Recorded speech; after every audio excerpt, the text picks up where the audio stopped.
Welcome to the Reddit Chronicles. Today we will be reading from Petty Revenge. Our first post is by Popular Jaguar, Christmas Gift Revenge. This was about 23 years ago. My husband was lousy at giving gifts. He would get what he wanted for himself. That year I came home to a large box wrapped up about 10 days before Christmas, and he said it was for me. He was so excited. Mind you, we have always been pretty broke, so we, or should I say I, always bought for our children and his greedy family. Mother-in-law's demands. We always did without. For some reason, I wasn't that excited about this gift. Intuition. Well, Christmas Eve comes and we open gifts. He gets all excited, telling me that I am going to love this present. I open the box to find a shop vac. We had hardwood and linoleum, so I always swept and mopped and had no need for it. He told me that it is wonderful because it cleans up the garage, his domain, even picks up water. And he said it worked great cause he already tried it before wrapping it up. I was pissed. He bought it for himself. I would have been happy with a $5 necklace that turned my neck green. That night I wouldn't even go to bed with him. He comes into the living room where I was laying down and told me to come to bed. I told him I wouldn't because I couldn't look at him. He then tells me how I was extremely selfish because gifts were to be what we as a family could use, not what we would want.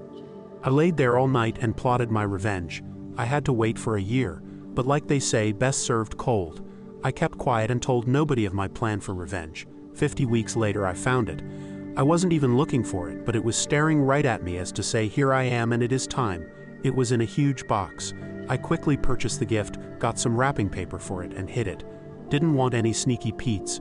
Christmas Eve while he was at work I put the present under the tree. Took 2 rolls of cheap wrapping paper and I put some ribbon and a bow on it. It also had a nice weight for it. We start opening gifts and I wait a bit. Finally, his eyes light up seeing this big box and finding out it was his.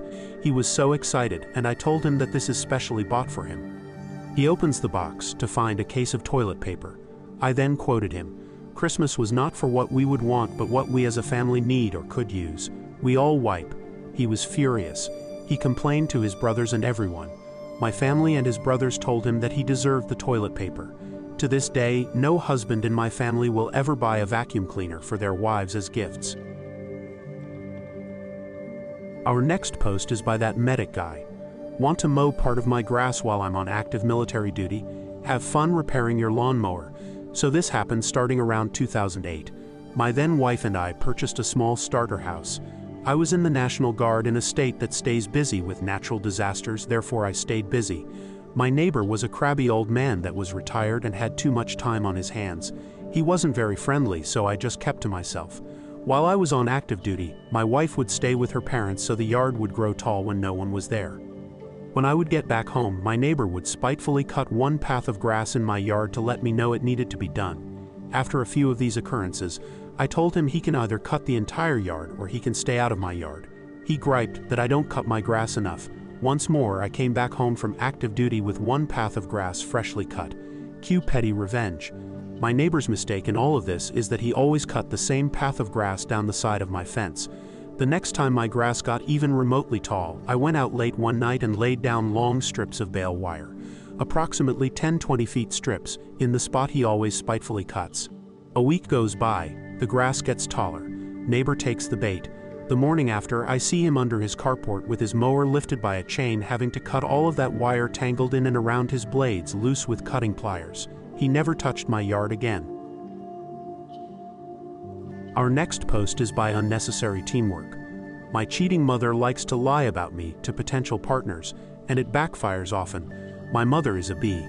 Literally cheats on every man she's been with, has treated me, her oldest she had, 25-year-old, like a tool against my father since day one.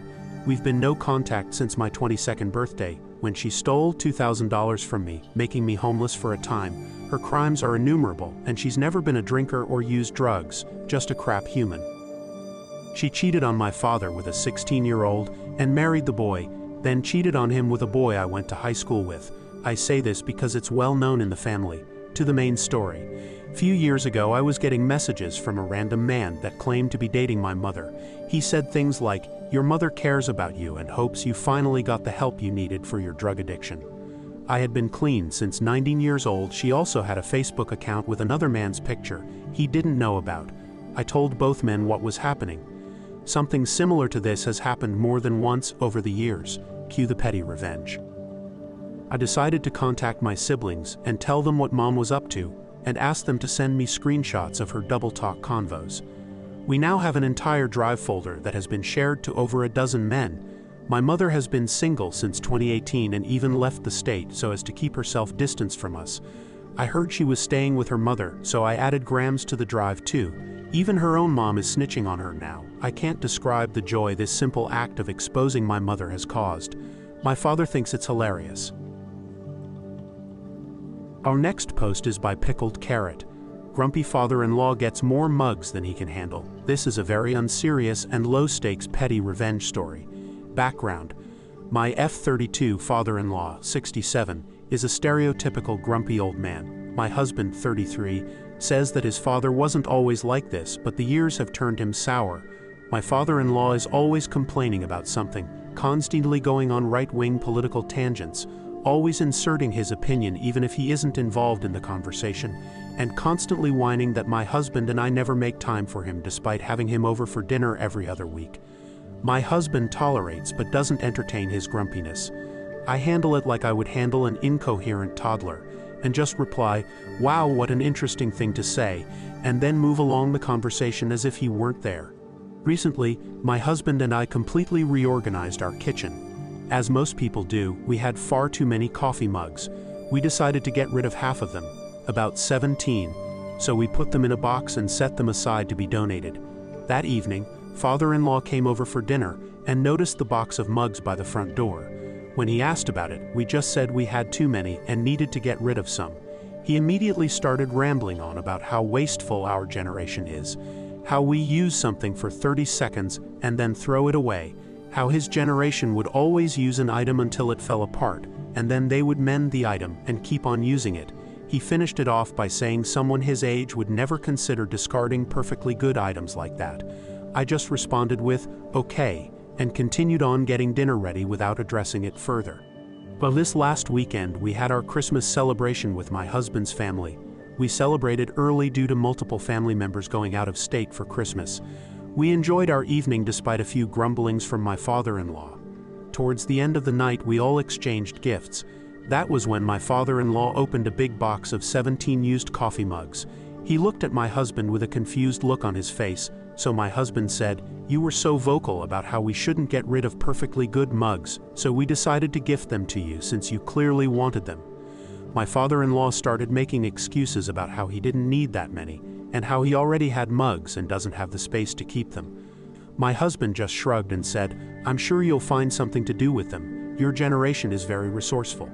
It's only been 2 days since he got his new mug collection, but he's called my husband and me 7 times trying to convince us to take back the mugs. All I've said was, it would be wasteful for us to take them back. Thank you so much for saving the perfectly good mugs. Our next post is by Tit for Tat. I purposely farted in front of a guy at the gym because he wouldn't take no for an answer. So a few things. I go to the gym to work out and decompress. I don't see it as a place to be social. I wear large over-ear headphones. I was at the gym and just finished one of my sets for deadlifts when a guy walks over. This is something I'm used to, despite how much I dislike it, but he starts talking to me and I'm able to pick up he's flirting. I'm polite and waiting for the proper moment to end the conversation. When he asks for my number, I decline. He keeps talking and going into the usual shtick of "why not" and "come on." At that point, I'm very uncomfortable and also annoyed because my workout timer has already gone off, and it passed time for me to start my next set. I put on my big girl pants and tell him he's making me uncomfortable, and I just want to finish my workout. Does he leave? No, he keeps talking now, going on about how he didn't mean it like that, and he's not a bad guy. No actual apology to be found. Now during this entire interaction I've had to fart. I was being polite and holding it in until he left, but seeing as he's not, I think, well, I know a way to get him to leave. As he's still talking, I let it go. It's silent but rather smelly. It only takes about 2 seconds for him to catch a whiff. He stops talking and the face he makes is too much that I have to bite my lip to stop laughing. That's when he gives me a look of "Are you serious?" and then finally leaves, and I'm left alone to finish my workout. Thank you for listening to the Reddit Chronicles. Follow for more content.